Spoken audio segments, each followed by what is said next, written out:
We are certainly at an inflection point, not just around political violence, but there are a host of larger trends that we have to be concerned about. I think it is important for us at the outset to acknowledge that political violence is not new.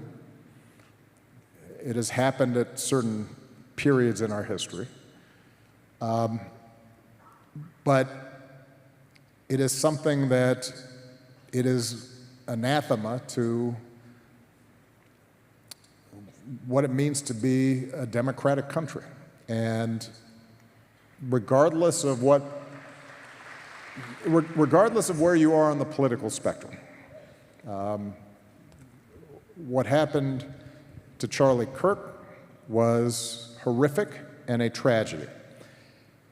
What happened, as you mentioned, to the state legislators in Minnesota, that is horrific. It is a tragedy. And there are no ifs, ands, or buts about it. The central premise of our democratic system is that we have to be able to disagree and have sometimes really contentious debates without resort to violence. And when it happens to some, but even if you think they're quote unquote on the other side of the argument, that's a threat to all of us. And we have to be clear and forthright in condemning it. Now, that doesn't mean that we can't have a debate about the ideas that people who were victims of political violence were promoting. And so I've noticed that there's been some confusion, I think, around this lately.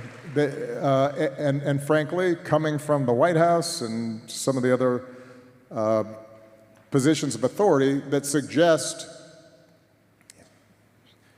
even before we had determined who the perpetrator of this evil act was, that somehow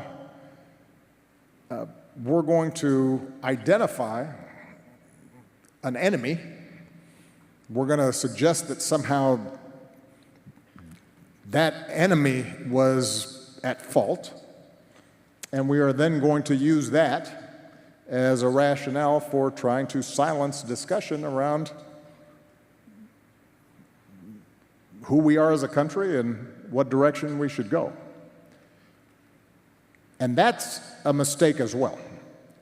And so, look, obviously I didn't know Charlie Kirk. I was generally aware of some of his ideas. I think those ideas were wrong. But that doesn't negate the fact that what happened was a tragedy and that I mourn for him and his family. He's a young man with 2 small children and a wife who obviously, and a huge number of friends and supporters who cared about him. And so we have to extend grace to people during their period of mourning and shock. We can also, at the same time, say that I disagree with the idea that the Civil Rights Act of 1964 was a mistake.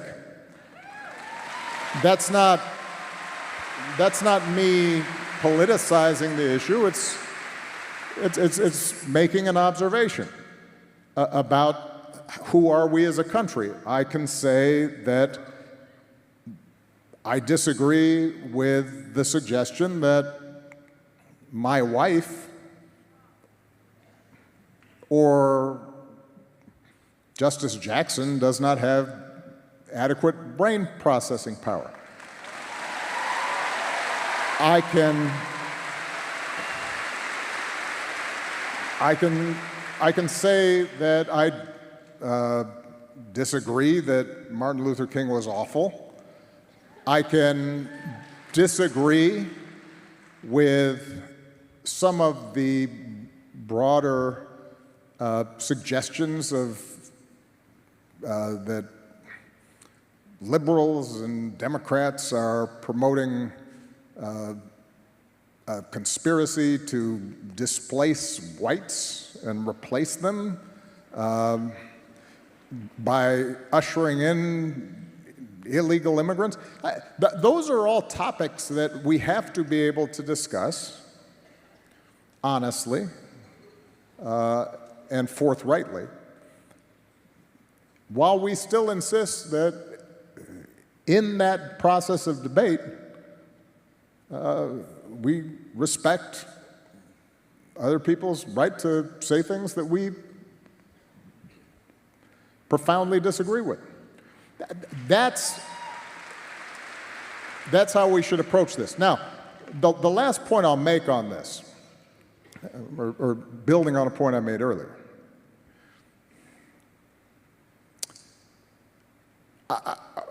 I've been very impressed with Governor Cox in Utah and how he's approached some of these issues. I suspect Governor Cox and I disagree on a whole bunch of stuff. He is a Republican, a self-professed conservative Republican. But in his response to this tragedy, as well as his history of how he engages with people who are political adversaries, he has shown, I think, that it is possible for us to disagree while abiding by a basic code of how we should engage in public debate. I think your own governor here, Josh Shapiro, has done the same thing. When I was president, in the aftermath of tragedies, when Dylan Roof went into a black church and, based on his own words, shot a group of folks who were engaged in Bible study and who had invited him in.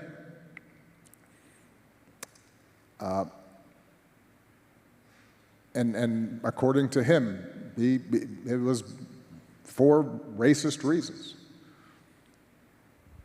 As President of the United States, my response was not, who may have influenced this troubled young man to engage in that kind of violence, and now let me go after my political opponents and use that. George Bush, again, I don't agree with him on a lot of stuff, but he is a good, gracious man, and one of the, I thought, most commendable things that he did after 9/11, the most horrific thing to happen to the United States during the course of my lifetime, in my memory, in the aftermath of this terrible tragedy, made a point. We are going to go after the people who perpetrated this. But he explicitly went out of his way to say, we are not at war against Islam, and systematically and repeatedly talked about how we can't use this as a way to divide and target fellow Americans. And so when I hear not just our current president, but his aides, who have a history of calling political opponents vermin, enemies, who need to be targeted. That speaks to a broader problem that we have right now. And something that we're going to have to grapple with, all of us, whether we're Democrats, Republicans, independents. We have to recognize that on both sides, undoubtedly there are people who are extremists and who say things that are contrary to what I believe are America's core values. But I will say that those extreme views were not in my White House. I wasn't embracing them.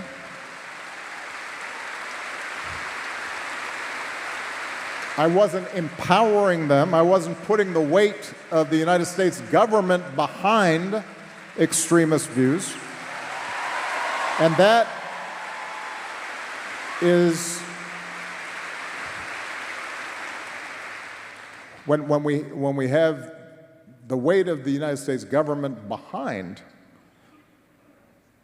extremist views, we've got a problem. And so your original question is, are we at an inflection point? We're at an inflection point in the sense that we always have to fight for our democracy. And we have to fight for those values that have made this country the envy of the world. And I often say democracy is not self-executing. It depends on us as citizens, regardless of our political affiliations, to stand up for certain core values, because otherwise we may not have them.